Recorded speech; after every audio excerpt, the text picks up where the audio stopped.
आजकल एक और चिंता का विषय मैं आपके सामने रखना चाहता हूं। सोशल मीडिया का जमाना है, टेक्नोलॉजी का जमाना है और बहुत सी चीजें व्हाट्सएप पर, एक्स पर, सब पर आती रहती हैं और हम भी कभी देखे बिना फॉरवर्ड कर देते हैं। मैं सबसे पहले सोशल मीडिया के प्लेटफॉर्म पर काम कर रहा आया। आज दुनिया में भी सबसे ज्यादा फॉलोवर अगर किसी के हैं तो जो पहले 2-3 नाम है उसमें आपका एक मोदी है, क्योंकि मैंने इस ताकत का सदुपयोग किया, समाज से जुड़ने के लिए उपयोग किया, समाज की भावनाओं को समझने के लिए उपयोग किया, सही बात पहुंचाने के लिए उपयोग किया। लेकिन जो लोग चुनाव हार चुके हैं, मैदान खो चुके हैं, ये लोग इन दिनों टेक्नोलॉजी का उपयोग करके फेक वीडियो बना रहे हैं।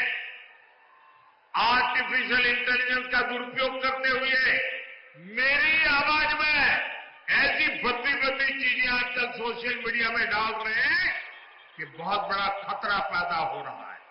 और इसलिए मेरी देशवासियों की अपील है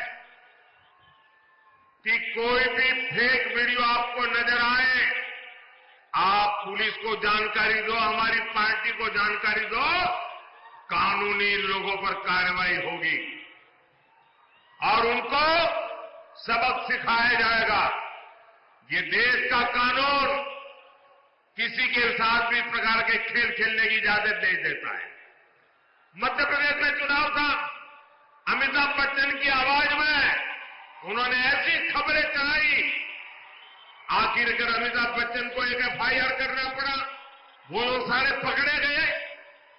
ये खेल बहुत बढ़ाया इन लोगों ने हताशा और निराशा में, और इसलिए मेरे भाइयों बहनों हमें जागरूक रहने की जरूरत है।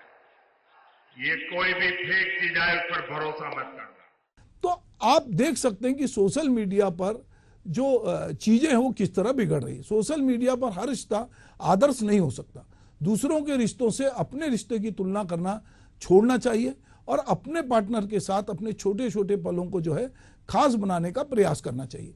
खुशियां और कहीं नहीं होती, खुशियां हमारे आजू बाजू होती हैं, हमारे संबंधों में होती है, हमारी गर्माहट में होती है। हम जिन चीज़ों को महसूस करते हैं, अगर हम किसी बगीचे में जाते हैं और हमको लगता है कि फूल बहुत सुंदर हैं तो हमको वो महसूस होगा। पर हम देख रहे हैं कि आजकल जो रियल दुनिया से कटते जा रहे हैं और हमको लगता है कि वर्चुअल दुनिया में ही सब कुछ है। अभी सारे त्यौहार, दिवाली में हमने देखा कि लोग एक दूसरे से मिलने की बजाय वर्चुअल रूप से एक दूसरे को जो है बधाई दे रहे हैं। रिश्तों में भी इसी तरह हो गया है कि लोग वीडियो के जरिए आपस में बात कर रहे हैं, पर जब हम मिलते हैं, एक दूसरे से बात करते हैं, सुख दुख की बात करते हैं, उस समय बहुत सारी चीजें उस तरह से नहीं होती जो एक बनावटी होती। जब हम किसी के साथ होते हैं, किसी के साथ सफर में होते हैं, किसी के साथ जब घर में होते हैं, तो हम उसके साथ उसके सारी चीजों को देखते हैं। एक शेर है कि हर आदमी में होते हैं 10-20 आदमी, हर आदमी में होते हैं 10-20 आदमी, जिसको भी देखना कई बार देखना। तो जो आदमी अपने सबसे बेहतर क्षणों में हमसे मिलता है, जो मेरा प्रणाम। उत्तराखंड के स्थापना दिवस की आप सभी को बहुत बहुत बधाई। आज से ही उत्तराखंड के रजत जयंती वर्ष का शुभारंभ हो रहा है, यानी हमारा उत्तराखंड अपने 25वें वर्ष में प्रवेश कर रहा है। हमें अब उत्तराखंड के उज्जवल भविष्य के लिए अगले 25 वर्ष की यात्रा शुरू करनी है। इसमें एक सुखद संयोग भी है। ये यात्रा ऐसे समय में होगी जब देश भी 25 वर्षों के अमृत काल में है, यानी विकसित भारत के लिए विकसित उत्तराखंड देश इस संकल्प को इसी कालखंड में पूरा होते देखेगा। मुझे खुशी है कि उत्तराखंड के आप लोग आने वाले 25 वर्षों के संकल्पों के साथ पूरे राज्य में अलग अलग कार्यक्रम कर रहे हैं। इन कार्यक्रमों के जरिए उत्तराखंड के गौरव का प्रसार भी होगा और विकसित उत्तराखंड के लक्ष्य की भी हर प्रदेशवासी तक बात पहुंचेगी। मैं आप सभी को इस महत्वपूर्ण अवसर पर और ये महत्वपूर्ण संकल्प के लिए अपनी शुभकामनाएं देता हूं। अभी 2 दिन पहले ही प्रवासी उत्तराखंड सम्मेलन का भी सफल आयोजन हुआ है। मुझे विश्वास है हमारे प्रवासी उत्तराखंड वासी राज्य की विकास यात्रा में ऐसे ही बड़ी भूमिका निभाते रहेंगे। साथियों, उत्तराखंड के लोगों को अपनी आशाओं और आकांक्षाओं को पूरा करने के लिए लंबे समय तक अलग राज्य के लिए प्रयास करना पड़ा था। ये प्रयास तब पूरे हुए जब केंद्र में श्रद्धेय अटल जी के नेतृत्व में, बीजेपी के नेतृत्व में एनडीए की सरकार बनी। मुझे खुशी है कि जिस सपने के साथ उत्तराखंड का गठन हुआ था वो हम सब साकार होते देख रहे हैं। देवभूमि उत्तराखंड ने हम सभी को, भाजपा को हमेशा खूब सारा प्यार दिया है, अपनत्व दिया है। भाजपा भी देवभूमि की सेवा की भावना से उत्तराखंड के विकास में कोई कोर कसर बाकी नहीं छोड़ रही है। साथियों, कुछ दिन पहले ही केदारनाथ मंदिर के कपाट बंद हुए हैं।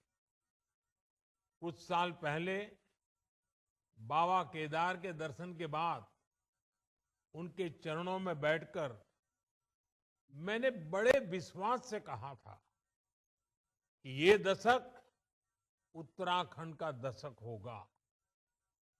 बीते वर्षों में उत्तराखंड ने मेरे इस विश्वास को सही साबित किया है। आज उत्तराखंड विकास के नए रिकॉर्ड बना रहा है, नए कीर्तिमान गढ़ रहा है।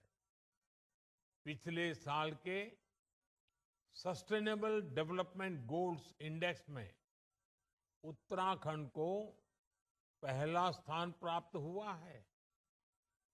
ईज ऑफ डूइंग बिजनेस में राज्य को अचीवर्स और स्टार्टअप रैंकिंग में लीडर्स की कैटेगरी में रखा गया है। पिछले 1.5-2 वर्षों में उत्तराखंड की राज्य विकास दर में 1.25 गुना से ज्यादा की बढ़ोतरी हुई है। इस साल जीएसटी कलेक्शन में भी 14% का उछाल आया है। 2014 में उत्तराखंड में प्रति व्यक्ति आय करीब 1.25 लाख रुपए सालाना थी, जो आज बढ़कर 2,60,000 रुपये हो चुकी है।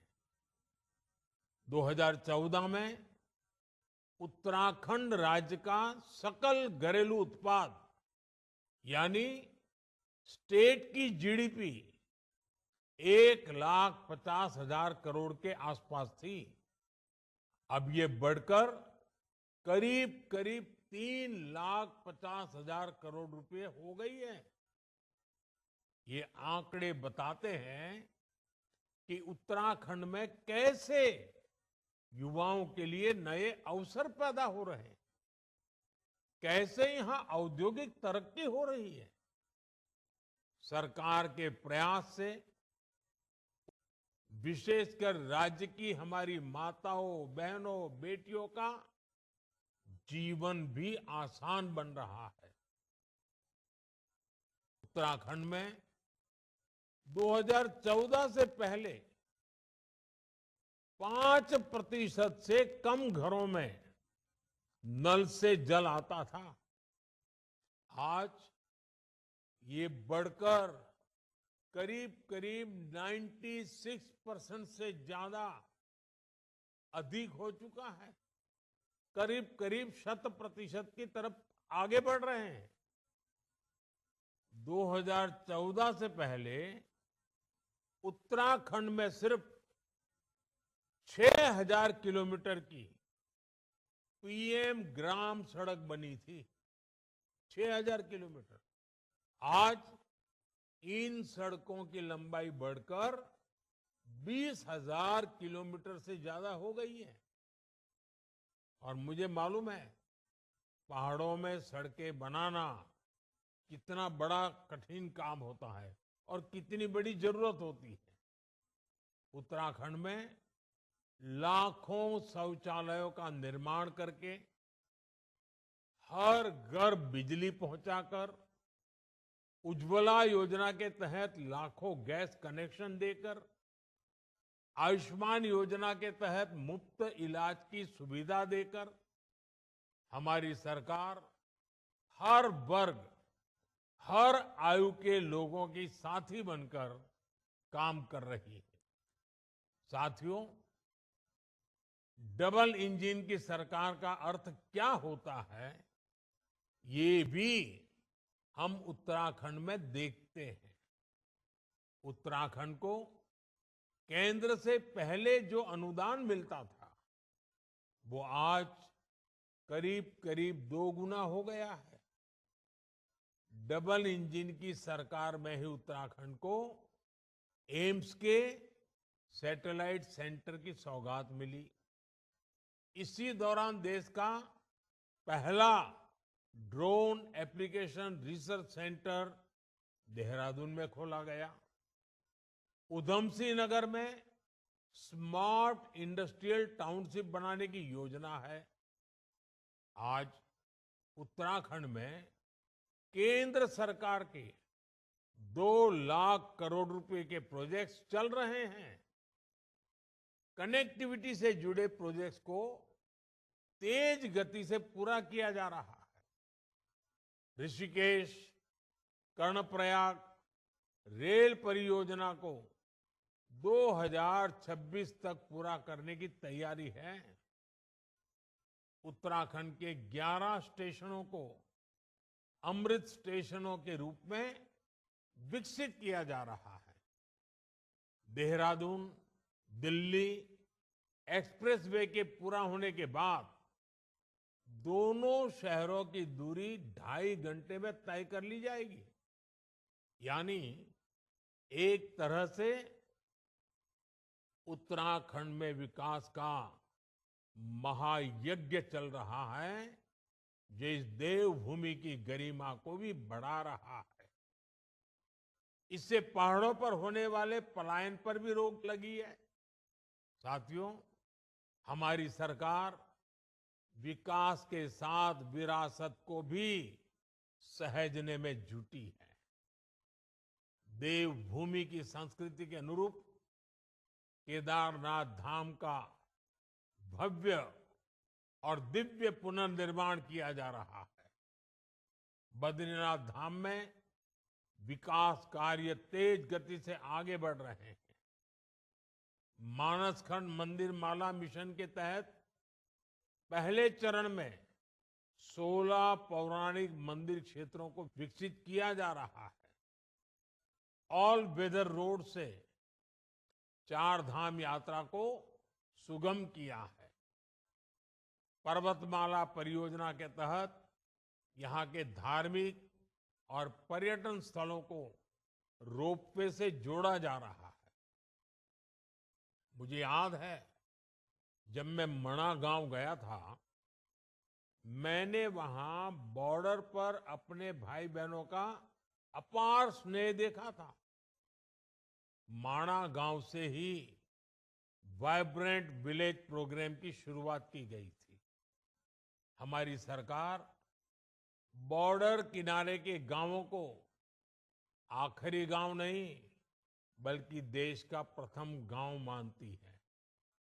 आज इस प्रोग्राम के तहत उत्तराखंड में करीब 50 गांवों का विकास किया जा रहा है। ऐसे ही प्रयासों का परिणाम है कि उत्तराखंड में पर्यटन से जुड़े अवसरों को नई गति मिल रही है और पर्यटन बढ़ने का मतलब है उत्तराखंड के युवाओं को ज्यादा से ज्यादा रोजगार। अभी कुछ सप्ताह पहले की ही रिपोर्ट है कि इस साल उत्तराखंड में करीब 6 करोड़ पर्यटक और श्रद्धालु पहुंचे हैं। 2014 से पहले 4 धाम यात्रियों की संख्या का रिकॉर्ड 24 लाख का था, जबकि पिछले साल 54 लाख से ज्यादा श्रद्धालुओं ने 4 धाम के दर्शन किए हैं।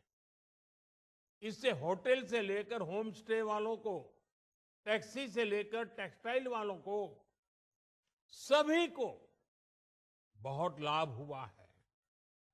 बीते वर्षों में 5,000 से ज्यादा होम स्टे का रजिस्ट्रेशन किया गया है। साथियों, आज उत्तराखंड ऐसे निर्णय ले रहा है, ऐसी नीतियां बना रहा है जो देश के लिए उदाहरण बन रही है। उत्तराखंड ने गहन अध्ययन के बाद यूनिफॉर्म सिविल कोड लागू किया, जिसे मैं सेक्युलर सिविल कोड कहता हूं। आज यूनिफॉर्म सिविल कोड पर पूरा देश चर्चा कर रहा है, इसकी जरूरत को महसूस कर रहा है। उत्तराखंड सरकार ने प्रदेश के युवाओं का भविष्य सुरक्षित करने के लिए नकल विरोधी कानून लागू किया। उत्तराखंड में नकल माफिया पर सख्त कार्रवाई की गई है। अब प्रदेश में पूरी पारदर्शिता और समय से भर्तियां हो रही हैं। ऐसे कितने ही कार्य हैं जिनमें उत्तराखंड की सफलता दूसरे राज्यों के लिए उदाहरण बन रही है। साथियों, आज 9 नवंबर है। 9 का अंक बहुत ही शुभ माना जाता है, शक्ति का प्रतीक होता है। आज मैं आपसे और उत्तराखंड आने वाले यात्रियों, श्रद्धालुओं से 9 आग्रह करना चाहता हूं। 5 आग्रह उत्तराखंड के लोगों से और 4 आग्रह यात्रियों, श्रद्धालुओं से। साथियों, आपकी बोलियां काफी समृद्ध है।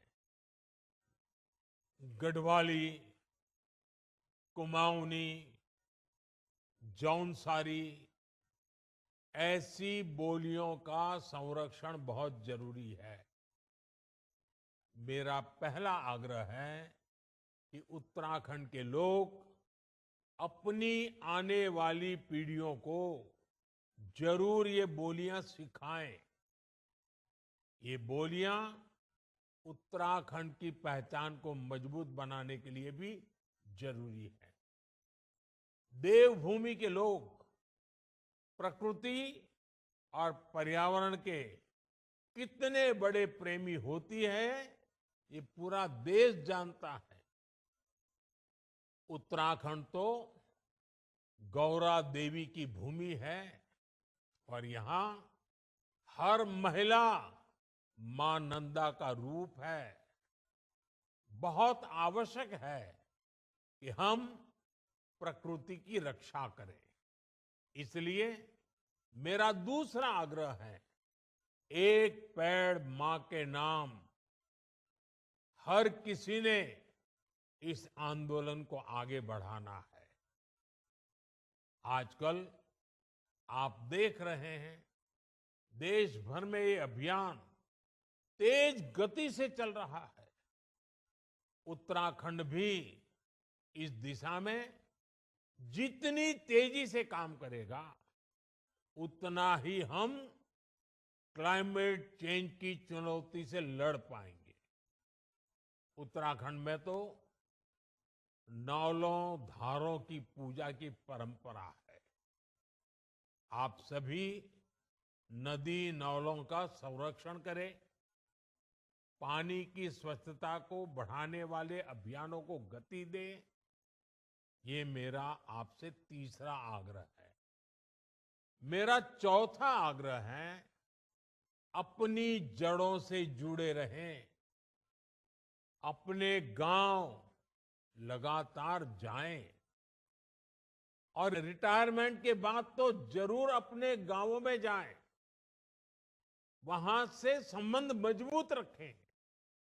उत्तराखंड के लोगों से मेरा पांचवा आग्रह है, अपने गांव के पुराने घरों, जिन्हें आप तिबरी वाले घर कहते हैं, उन्हें भी बचाएं। इन घरों को भूले नहीं। इन्हें आप होम स्टे बनाकर अपनी आय बढ़ाने का साधन बना सकते हैं। साथियों, उत्तराखंड आने वाले पर्यटकों की संख्या हर साल बढ़ रही है और देश के कोने कोने से आते हैं, विदेशों से आते हैं। मैं आज सभी पर्यटकों से भी 4 आग्रह करूंगा। पहला आग्रह है, जब भी आप हिमालय की गोद में पहाड़ों पर घूमने जाएं, स्वच्छता को सर्वोपरि रखें। इस प्रण के साथ जाएं कि आप सिंगल यूज प्लास्टिक का इस्तेमाल नहीं करेंगे। दूसरा आग्रह है, वोकल फॉर लोकल के मंत्र को वहां भी याद रखें। आपकी यात्रा का जो खर्च होता है, उसमें से कम 5%, 5% स्थानीय लोगों के द्वारा उत्पादित किए गए प्रोडक्ट खरीदने में खर्च करें। तीसरा आग्रह है, पहाड़ पर जाएं तो वहां के ट्रैफिक नियमों का जरूर ध्यान रखें, सावधान रहें। हर किसी का जीवन अमूल्य है। मेरा चौथा आग्रह है, धार्मिक स्थलों के रीति रिवाजों, वहां के नियम कायदों के बारे में यात्रा से पहले जरूर पता कर ले। वहां की मर्यादा का जरूर ध्यान रखें। इसमें आपको उत्तराखंड के लोगों से बहुत मदद मिल सकती है।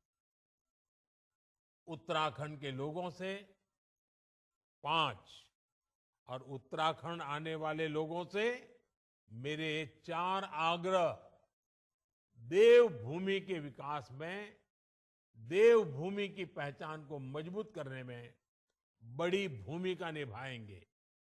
साथियों, हमें उत्तराखंड को प्रगति के पथ पर तेज रफ्तार से आगे बढ़ाना है।